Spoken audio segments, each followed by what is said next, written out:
जमीन से 480 फीट ऊंचे 4500 साल पुराने इस पिरामिड के अंदर ऐसा क्या था जिसको सिर्फ देखने के लिए रिसर्चर्स ने एक रोबोटिक कैमरा पिरामिड के अंदर भेजा। एक जगह पर आकर रोबोटिक कैमरा रुक गया क्योंकि अब उसके सामने पत्थर का एक स्लैब था। रिसर्चर्स का मानना था कि इस स्लैब के पीछे जरूर कोई ऐसा राज छुपा है जो पिछले 4500 सालों से दफन है। ये राज इनको हर कीमत पर जानना था, इसलिए उन्होंने रोबोट के आगे एक ड्रिल मशीन लगाई जिसमें उस पत्थर के स्लैब में भारी छेद कर दिया। अब इस छेद के अंदर एक कैमरा भेजा गया जिसमें स्लैब के उस पार एक ऐसा मंजर देखा जो पिछले 4500 सालों से किसी ने भी नहीं देखा था। ज़ेमपीरी की वीडियोस में एक बार फिर से खुशामदीद। नाज़रीन, मिस्र यानी इजिप्ट में टोटल 138 ऊंचे तरीन पिरामिड्स मौजूद हैं जिन्होंने पिछले हजारों सालों से दर्जनों अर्थक्वेक्स और कई खतरनाक तूफान का सामना किया। लेकिन मजाल है इनमें से कोई एक भी इधर से उधर हुआ हो। इनमें से सबसे ऊंचा और बड़ा pyramid the great pyramid of Giza कहलाता है और इस पिरामिड की बेस का एरिया 13 एकर्स है। यानी इस पिरामिड के अंदर हैरत अंगेज तौर पे एक दो नहीं बल्कि पूरी 9 फुटबॉल फील्ड्स आराम से फिट आ सकती है। एक एस्टिमेट के हिसाब से इस पिरामिड में टोटल 23 लाख बड़े बड़े पत्थरों का इस्तेमाल हुआ जिनमें से कई पत्थरों का वजन 50 टन भी था। अगर इसके टोटल वजन का अंदाजा लगाया जाए तो इस पिरामिड का वजन 60 लाख टन है जो बहरा बुर्ज खलीफा के वजन के बराबर बनता है। लेकिन इतने ऊंचे और आलीशान पिरामिड्स बनाने का आखिर मकसद क्या था? हजारों साल पहले जब इंसान के पास कोई टूल्स भी मौजूद नहीं थे तब इन पिरामिड्स की दीवारों को कैसे इंच बाय इंच लेवल किया गया? कैसी 50 टन वजनी पत्थरों को स्क्वायर शेप में काट कर बगैर क्रेन के ही 480 फीट ऊंचाई तक पहुंचाया गया? और इनको बनाने में ऐसे कौन से इंजीनियर्स का हाथ था जिन्होंने इन पिरामिड्स को अर्थक्वेक प्रूफ के साथ साथ इनकी तमाम साइड्स को एग्जैक्टली 51.5 डिग्री के एंगल पे सेट किया? ये सब आप जान सकेंगे आज की इस वीडियो में। तो आइए शुरू करते हैं। Challenge number 1। कई सदियों से मुख्तलिफ रिसर्च टीम्स इस पिरामिड की कंस्ट्रक्शन टेक्निक जानने के लिए सर जोड़कर बैठी थीं कि आखिर इस पिरामिड की हर side exactly north, south, east और वेस्ट पे बगैर कंपास के कैसे सेट की गई होंगी। कई एक्सपर्ट्स का मानना है कि उस टाइम के आर्किटेक्ट्स ने सबसे पहले ऐसी जमीन तलाश की होगी जो लाखों टन वजनी पत्थरों का वजन झेल सके। उसके बाद पोलर स्टार्स यानी वो सितारे जिनकी मदद से अर्थ के पोल्स का पता पड़ता है, उनकी मदद से पिरामिड की हर साइड को मार्क किया गया।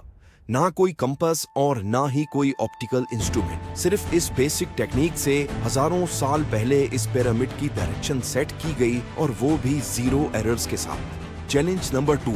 अगला चैलेंज था जमीन को लेवल करने का। जिस 13 एकड़ की जमीन पर इस पिरामिड को बनना था उसका लेवल थोड़ा सा भी आउट होता तो 23 लाख पत्थरों के इस पहाड़ का खड़ा होना बिल्कुल भी मुमकिन नहीं था।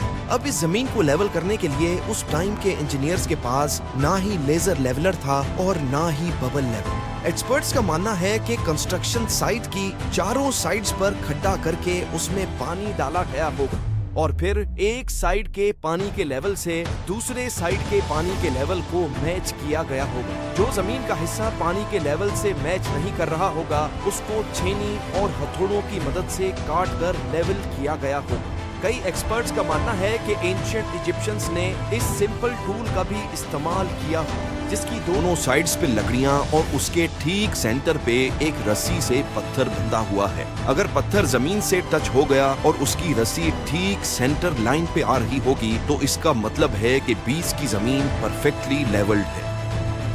Challenge number 3। अब पिरामिड कंस्ट्रक्शन साइट पे डायरेक्शंस भी सेट थी, मार्किंग्स भी हो चुकी थी और जमीन का लेवल भी सेट था। अब बारी थी कंस्ट्रक्शन स्टार्ट करने की जिसके लिए लाखों टन वजनी और बड़े पत्थर रिक्वायर्ड थे।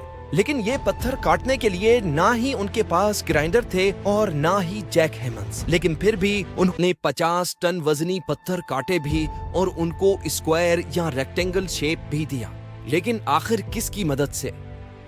जी हाँ, यही वो सिर्फ एक टूल था जिसकी मदद से पत्थरों को काटा गया। एक्सपर्ट्स का मानना है कि पिरामिड की कंस्ट्रक्शन पे इस्तेमाल होने वाली छेनी सिर्फ कॉपर से ही नहीं बनी थी क्योंकि उनको भी ये बात मालूम थी कि कॉपर नरम होता है और पत्थर नहीं काट सकता। اس لیے اس میں ایک کیمیکل आर्सेनिक भी शामिल किया गया था। कॉपर और आर्सेनिक से बनाई जाने वाली ये छेनी लकड़ियों के हथौड़ों से पत्थरों पर ठोकी जाती थी और कई घंटों की मेहनत के बाद बड़े बड़े पत्थर शेप में लाए जाते थे। Challenge number 4। अब चूंकि ये खास किस्म का पत्थर जिसको आज लाइम स्टोन कहा जाता है, उसकी कटाई पिरामिड कंस्ट्रक्शन साइट गीजा से 250 किलोमीटर दूर टोरा के शहर में हो रही थी। अब मसला था ये पत्थर गीजा तक ट्रांसपोर्ट करने का। हर एक पत्थर 50 टन यानी 50,000 केजी के बराबर था, जो तकरीबन 3 पैसेंजर बस के वजन के बराबर बनता है। और ऐसे 23 लाख पत्थर सिर्फ एक पिरामिड में इस्तेमाल होना थे। इतना ज्यादा वजन ट्रांसपोर्ट करने के लिए ना ही उस दौर में कोई जानवर काम आ सकता था और ना ही उनके पास ट्रक्स मौजूद थे। हत्ता कि अगर आजकल के जदीद दौर में भी ये काम करना पड़े तो ट्रांसपोर्ट कंपनीज को अच्छा खासा टफ टाइम आएगा।